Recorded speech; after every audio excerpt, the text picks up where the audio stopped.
புதிய ஏற்பாட்டில் 276 அதிகாரம் இருக்கு. கிட்டத்தட்ட 7967 வசனம் இருக்கு.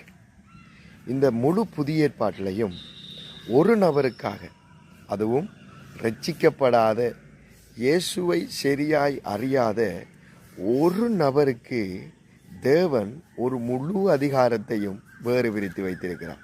அதுதான் யோவான் 9வது அதிகாரம். அந்த 9ஆம் அதிகாரத்திலே 41 வசனங்கள் அந்த மனுஷனுக்காக தேவன் கொடுத்து வச்சிருக்கிறார்.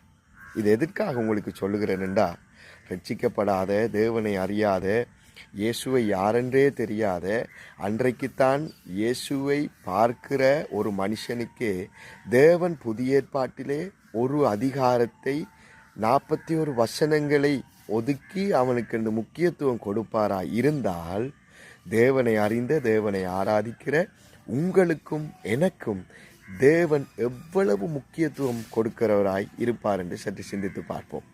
போன வாரம் இது சம்பந்தமாக நான் கேள்விப்பட்ட போது மிகவும் ஆச்சரியப்பட்டேன். எனக்கு நெருங்கின சகோதரராய் பழகிற ஒரு சகோதரன் திடீரென்று எனக்கு ஞாயிற்றுக்கிழமை ஆராதனை முடித்து வீட்டில் இருக்கும்போது கால் எடுத்து இந்த டீட்டெயில் எல்லாம் சொல்லிக்கொண்டே இருக்கிறார். நான் கேட்டேன், எதற்காக இதை என்னிடத்திலே சொல்லுகிறீர்கள்? அவர் சொன்னார், தெரியலை தம்பி, உங்கள்கிட்ட சொல்லணும் போல இருந்தது, எனக்கு தெரிஞ்சதை நான் உங்களோட பகிர்ந்து கொள்ளுகிறேன்.